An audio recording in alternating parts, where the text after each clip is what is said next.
Community College Board of Trustees meeting dated today, Tuesday, April 5th, 2022. Maria, please read the Open Public Meetings Act statement. Yes, Chairman. The notice requirements of the Open Public Meetings Act of the State of New Jersey have been satisfied by an annual notice, including the date, time, and place of this meeting, posted in the first floor main lobby of the Pitkin Education Center, Bergen Community College. It was mailed the Record and Herald News. It was filed with the Clerk of the County of Bergen November 24th, 2021. Please stand for the Pledge of Allegiance. Is there a flag here? It's over here. Oh, there it is. Yes. I pledge allegiance to the flag of the United States of America and to the republic for which it stands, one nation, under God, indivisible, with liberty and justice for all. Okay. Maria, please take roll call. Yes. Secretary Barretto. Here. Chairwoman Blakesley. Here. Trustee Delicio. Trustee Fletcher is absent this evening. Trustee Longo. Here. Trustee Morales Diaz. Here. Trustee Polino. Here. Trustee Ranjan may participate this evening by phone. Vice Chairman Silverstein. Here. Alumni Trustee. Here. Okay, we will now take reports. Does the Vice Chairman, Trustee Silverstein, have a report? Not this evening. Thank you, Trustee Silverstein. Trustee Barretto? Yes, I attended the Bergen County EV. It was through Bergen Volunteers Friday before last. And what was so cool about going to seeing all the different EVs on display was having our students, along with the man Louis Debrew and his STEM crew students. They were amazing as always, putting on a great display for everyone there and participating, and just having them interact with everyone that was there. And it was really good to see, and just how engaged they were. So that was a really great experience that we shared there. Terrific. Thank you. And you are an owner of an electronic vehicle. Yeah, aren't so you? that was Okay. fun. Okay. Does the President have a report? Yes, I do. Thank you. Can you hear me? Can you hear? Yes. Welcome, trustees. Welcome, students, staff, faculty. We're here today at our Meadowlands campus, a site that's been the topic of many meetings and planning sessions over the last year. And it is our collective goal to increase the use and visibility of this campus by making course offerings and sequences more clear, developing new programming, and creating a real innovation center. Our business incubator is coming back into full swing. We'll be renovating some of our key computer labs here as part of the Innovation Center concept: IT, computer science, cybersecurity, gaming, and others. We're breathing new life into this strategically important location, and I look forward to the possibilities ahead. This is my first public announcement that Bergen will pay tuition costs for up to 6 credits of summer classes for students who got behind on their studies during the pandemic. To be eligible, students must have stopped out in the spring 2020 or 2021 fall due to COVID-related reasons, have no academic standing issues, and have earned less than 59 credits. This summer class catch-up program will be targeted to approximately 2,800 students, and applications will open in coming days. Additionally, we are discussing another round of tuition debt relief for the fall 2022 semester to support the return of students who are struggling financially. Secretary Cardona and the First Lady will be proud of us. Earlier today, we held our annual faculty and staff conference. I think, Dr. Fisher, about 425? Yeah, we planned for 600, and I think that's a good estimate. We'll have final numbers tomorrow, but definitely I think over 400 were present. So that was the largest group that I've been able to address on the ground, and I'm hearing good reviews. It was a comprehensive professional development day, my first on-the-ground State of the College address. We introduced new faculty and staff to the community, conducted hands-on assessment work, and hosted numerous breakout sessions on a variety of topics such as budgeting, diversity and inclusion, and personnel benefits. Open house. Please mark your calendars and spread the word. we will host a major open house at the main campus Thursday, April 28th from 4 to 7. Also mark your calendars for my next town hall. It will take place on Tuesday, April 12th at noon. Each year, the New Jersey Council of County Colleges honors students from each of the state's 18 community colleges at the annual NJ Community College Scholars Celebration. This is the event where students are named to the New Jersey All-State Academic Team. I am looking for a trustee to join me at the New Jersey Scholars Celebration Thursday, April 28th from 4 to 7 p.m.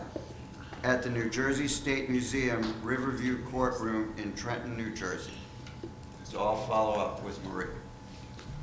In recognition of the cybersecurity launch, Assemblyman Christopher Tully, Assemblywomen Ellen Park and Linda Carter, who all serve on the Assembly's Science, Innovation, and Technology Committee, visited the main campus last week to meet with STEM students, faculty and staff, and Trustee Blakely and myself.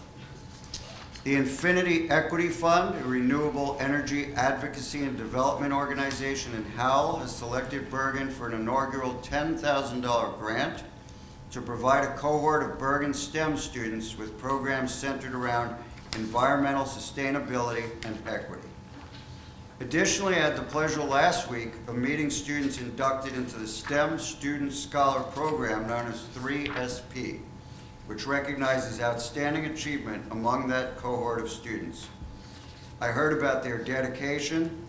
They amazed me once again, and thank you to our keynote speaker, Evelyn Navarro Salazar, a former 3SP, who went to MIT after Bergen and is currently pursuing her PhD at Princeton University.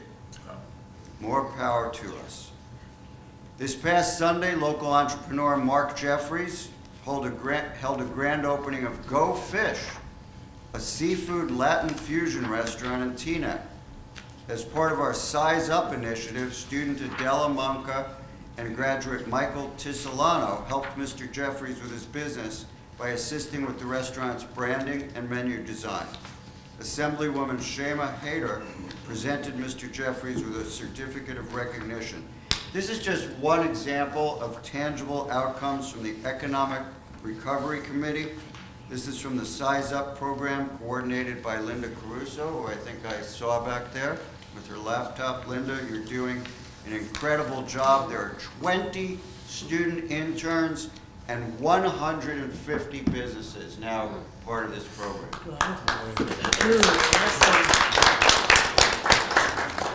We couldn't do it without Linda and Chinzia and the whole team in continuing ed and workforce development. This is a best practice model for community colleges in how they partner with county government to promote business development. COVID has intensified the inequities and differences in academic performance across under-resourced communities. Sorry, folks, if you've heard this before this morning. Bergen continues to address educational divides in various ways, and I am heartily supporting the recommendation of the President's Advisory Council on Diversity, Equity, and Inclusion to conduct a campus-wide diversity, equity, inclusion climate survey that will launch within 2 weeks in partnership with Viewfinder Campus Climate Surveys and Insight into Diversity magazine. Yesterday, I videotaped an invitation to our community members to participate in this important survey. PTK and SGA will be spreading the word as well, and the survey results will assist PAC Day and the college in identifying areas of focus that will appear on our first DEI action plan.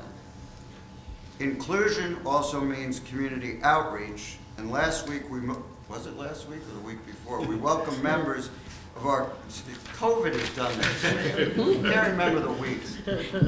We welcome members of our Korean Community Center to campus. Doctors Mina An and Kil Yi have created a model program that brings a Bergen education into the Korean community.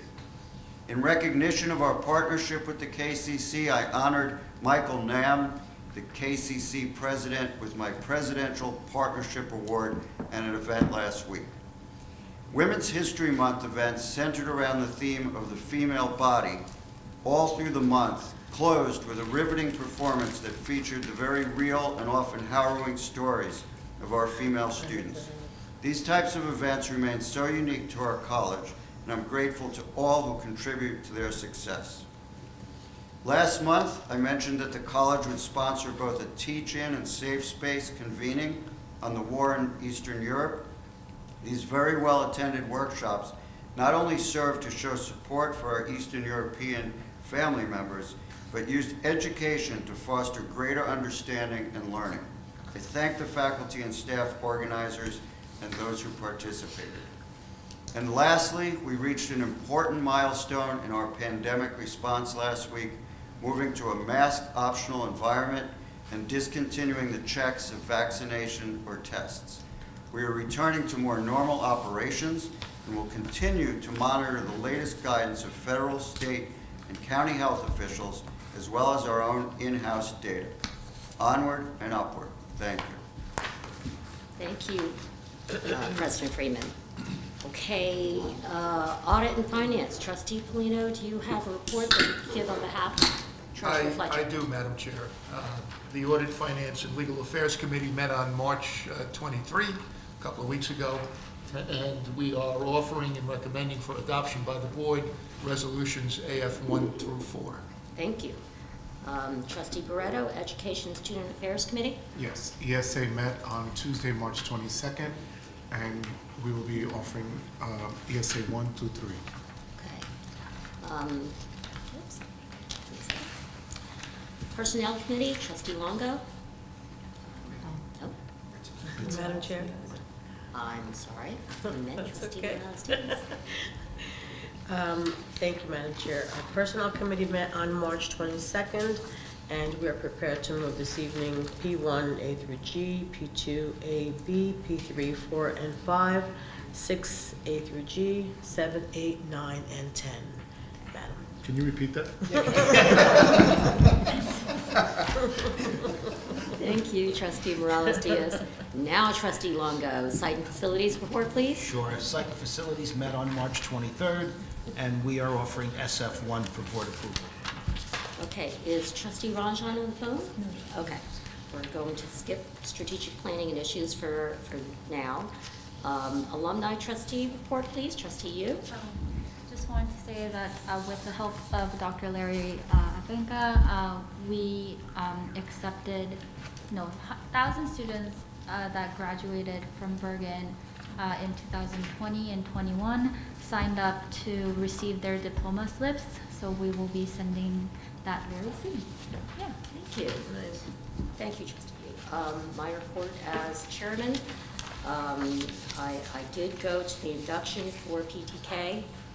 Really an amazing event, such a diversity of students, and all have this potential to just lead this next generation. I was very, very excited about that. Went to the cybersecurity event with our 3 legislators. Again, also, I couldn't be prouder of what this college can offer. The chair of our math and science department, of course, Louis DeBrew was just fantastic, and I think we deliver this this curriculum in a very unique way. So it was a wonderful time. We were able to show off our STEM facility. It was terrific, and I did also attend the closing event for Women's History Month, the Body and Conversation. I'm so glad that we have a facility where we can give voice to people, and those voices were clear and strong. Just a beautiful event. Okay, that's my report as chair. Unfinished business. At this time, is there any unfinished business that any board member would like to raise? Okay. Any board member would like to be heard? Okay. Seeing no one, I will now entertain a motion to close the unfinished business portion. Is there a motion? I'll offer. Thank you. Second, please. Second. Good. All in favor? Aye. Any objections? Okay. The new business portion of the meeting is now closed. We will now open the meeting to the public for their comment. Is there a motion to open to the public? I'll offer. Second? All in favor? Aye. Okay. Anyone who would like to be heard, please come, just give me your name, we'll give your name. Okay? I miss Lewis. Yeah, I was gonna say. Where's Lewis? You didn't take the bus to come in? Okay, hearing no one else, I will entertain a motion to close the public portion. Is there a motion? Offer. Second? Second. All in favor? Aye. Public session is now closed. At this time, may I please have a motion to accept the March 1st, 2022 board meeting minutes? I'll offer. Second? Second. Good. Any discussion? Seeing none, Maria, please take roll call. Yes, Madam Chair. Secretary Barretto? Yes. Chairwoman Blakesley? Yes. Trustee Delicio and Trustee Fletcher are absent. Trustee Longo? Yes. Trustee Morales Diaz? Yes. Trustee Polino? I was absent, I'll abstain. Thank you. Okay, motion passes. Trustee Ranjan is Swear. absent. That's okay. Vice Chairman Silverstein? I was absent as well, abstaining. Thank you. And Alumni Trustee you? I was last. Thank you. Okay. Consent agenda. Now on to the consent agenda for today, Tuesday, April 5th. May I please have a motion to approve the following consent agenda items. AF1 to AF4, ESA 1 to ESA 3, I1, P1A to P10, SF1. There are no resolutions for strategic planning. Is there a motion on the consent agenda? So moved. I'll second. Thank you. Maria, roll call, please. Yes, Madam Chair. Secretary Barretto? Yes. Chairwoman Blakesley? Yes. Trustee Delicio and Trustee Fletcher are absent. Trustee Longo? Recuse myself on AF1, yes on everything else. Thank you so much, Trustee Longo. Trustee Morales Diaz? Yes. Trustee Polino? Yes, Trustee Ranjan is absent. Vice Chairman Silverstein? Yes. Alumni Trustee you? Thank you. Okay, motion passes. An executive session will not be held this evening. Does anyone on the board wish to make a comment? Joe? All right. Seeing no one, I will ask for a motion to adjourn. Wow. Yeah. So moved. All right. I'll second. Okay. All in favor? Aye. Okay, the April 5th, 2022 meeting of the Board of Trustees is now adjourned. Thank you very much. Thank you. Thank you, Arlene.